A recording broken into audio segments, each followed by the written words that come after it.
দেখুন, লালন তো খেটে খায়, আর যতদূর শুনেছি আপনারাও খেটেই খান।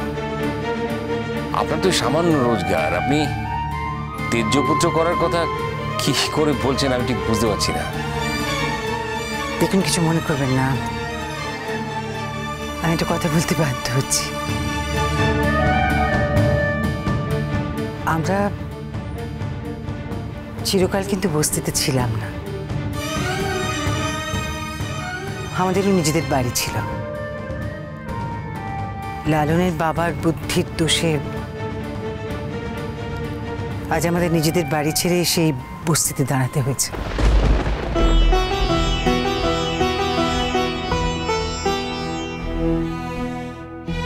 তাই আমি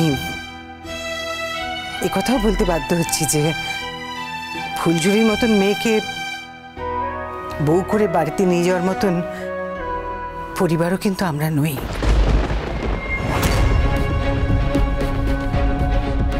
দেখুন, ফুলঝুরির উপর আমার কোনো রাগ নেই, ফুলঝুরিকে আমি কোনো দোষ দিচ্ছি না। ফুলঝুরির প্রশংসা করি, আমি সব সময় ওর প্রশংসা করি। ও আমার ছেলেটার জন্য অনেক কিছু করেছে জানেন, আমি সারা জীবন ওর কাছে ঋণী থাকবো। কিন্তু একথাও ঠিক, আমাদের পরিবার সেরকম নয় যে ফুলঝুরির মতন মেয়েকেই বউ করতে হবে। না না, সে ঠিক আছে, সে ঠিক আছে, কিন্তু আসলে আমরা মানে এক্ষুনি অত তাড়াতাড়ি করতে চাইছি না। হ্যাঁ, সেটা ঠিকই, আমরা তাড়াহুড়ো করতে চাইছি না, কিন্তু রোজ রোজ এই অশান্তিটাও তো আর ভালো লাগছে না। না, আমার মনে হয় যে চড়ুই যদি মনে করে ও লালনকে বিয়ে করে সুখে থাকবে, ভালো থাকবে, তাহলে আমরা সবাই এটা মেনে নিই আর চড়ুই আর লালনের বিয়েটা দিয়ে দিই।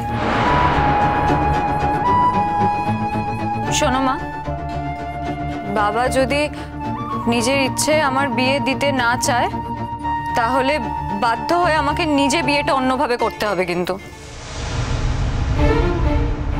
অন্যভাবে মানে কিভাবে?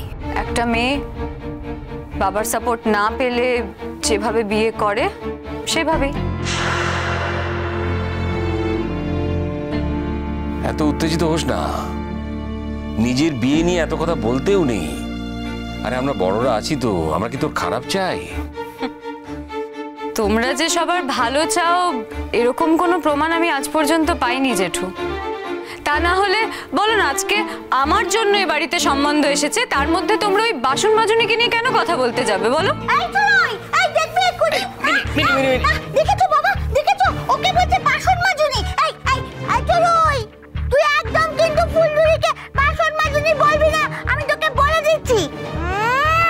বড্ড দাঁত না তোর, বড্ড দাঁত হয়েছে। কেন কেন তোকে লালন বিয়ে করবে? কেন লালন তোকে বিয়ে করবে না? বুঝতে পেরেছিস তো? হ্যাঁ হ্যাঁ, লালন ফুলঝুরিকে অনেক ভালোবাসে। হ্যাঁ, লালন ফুলঝুরিকে অনেক ভালোবাসে আর ফুলঝুরিও লালনকে অনেক ভালোবাসে। বুঝতে পেরেছিস তো? তুই পড়তে যাবি কেন ওদের মধ্যে? হ্যাঁ, চুরুই, তুই কি আর পৃথিবীতে কোনো ছেলে খুঁজে পেলি না? হ্যাঁ, ঢং দেখাচ্ছে একেবারে। বেশি পাকা। মিনিদি, মিনি, তুমি সমস্ত কিছুর মধ্যে এসে এত কথা কেন বলো বলো তো? কোনো প্রয়োজন নেই তো বড়দা, আপনি দেখতে পাচ্ছেন তো নিজের মেয়েকে একটু সামলাতে পারছেন না? দেখেছিস দেখেছিস মিনিটা কিরকম সবার সামনে বকা খাচ্ছে? এতবার করে ওকে বলেছি যে তোমাকে বড়দের মাঝে কথা বলতে হবে না, শুনবেই না, ওকে কথা বলতেই হবে। আর তোর বড় মামুকে একবার দেখ, কিরকম বসে বসে একটা বাচ্চা মেয়ের কাছে অপমানিত হচ্ছে। আরে মেয়েটাকে কিছু বলো, তা না শুনে যাচ্ছে। উফ, সত্যি কথা বলতে কি বড় মামি, সোনা দিদির যদি একটু বুদ্ধি শুদ্ধি থাকতো, যদি আর 5টা মেয়ের মতো হতো, তাহলে এই বিষয়ে কথা বলার না সোনা দিদিরও অধিকার থাকতো। হ্যাঁ, আর সোনা দিদির একটু বুদ্ধি কম বলে তোমরা সবাই মিলে তাকে এত ছোট করো। তোর নামেও তো কত কথা বলছে, শুনতে পাচ্ছিস না? সে বলুক গে, আমি এক কান দিয়ে শুনছি আর এক কান দিয়ে বার করে দিচ্ছে।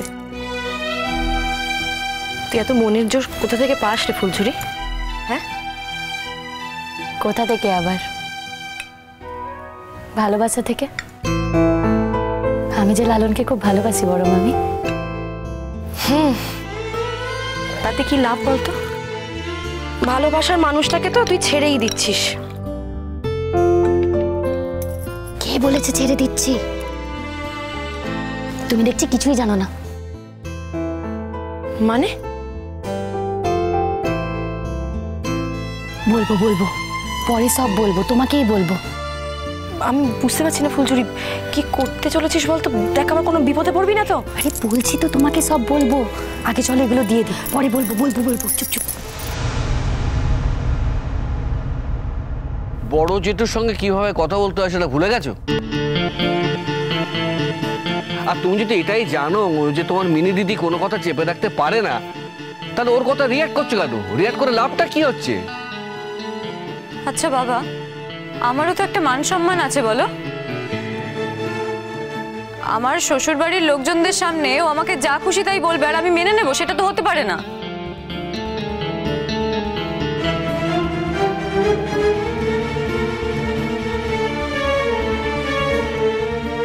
না না, আমরা কিছু মনে করছি না ওর কথায়।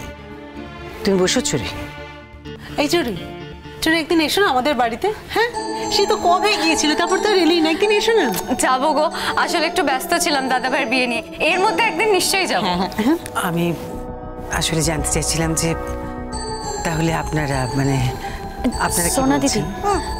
দেখি একটু সরো।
তাহলে আপনারা আপনারা কি বলছেন? শোনো মা, বাবা যদি নিজে দাঁড়িয়ে থেকে এই বিয়েটা না দিতে চায় তাহলে বাধ্য হয়ে আমাকে নিজে বিয়েটা করতে হবে, আমি বলে দিচ্ছি। তাই সেটা ভেবে তোমার যা বলার তুমি বলো। হ্যাঁ দেখো, তোমরা তো সবাই জানো যে আমি আমার মেয়েকে যথেষ্ট বোঝানোর চেষ্টা করেছি, কিন্তু জরুরি যদি জেদ ধরে বসে থাকে আমার তো আর কিছু করার নেই। আমি নিরুপায়। আমার মনে হয় বিয়েটা তুমি মেনেই নাও। ও যেভাবে জেদ ধরে বসে আছে, আমাদের তো আর কিছু করার থাকবে না পুরো বিষয়টায়। এমনিতেও যদি একটা গরিব ছেলে, গরিব বাড়ির একটা ছেলে এই বিয়েটা করে যদি জীবনে উতরে যায়, ক্যারিয়ারের উন্নতি হয়, তাহলে করুক আমার মেয়ে স্যাক্রিফাইসটা, আমার কিছু বলার নেই। এমনিতেও লালন এখন যে ফাংশনগুলো করছে বা ভবিষ্যতে যে ফাংশনের জন্য ওর কন্ট্রাক্ট হয়েছে, সেগুলো তো সবটাই চড়ুইয়ের জন্যই। চড়ুই তো চাইছে যে লালনের উন্নতি হোক, তাহলে হবে, চড়ুইয়ের সাহায্যে লালনের উন্নতি হবে, ওদের বিয়েটাও হবে। তবে হ্যাঁ, একটা জিনিস ঠিক যে আমার মেয়ে আর জামাই ওই বস্তিতে গিয়ে কিন্তু থাকতে পারবে না। আমি তো আপনাদের আগেও বলেছিলাম আমাদের একটা ফ্ল্যাট আছে, ওরা ওখানে গিয়েই থাকবে। আর আপনাদের একটা রিকোয়েস্ট এটাই যে বিয়ের যা নিয়ম কানুন আছে ছেলের বাড়ির তরফ থেকে, সেগুলো আপনারা ওই ফ্ল্যাটে থেকেই করবেন।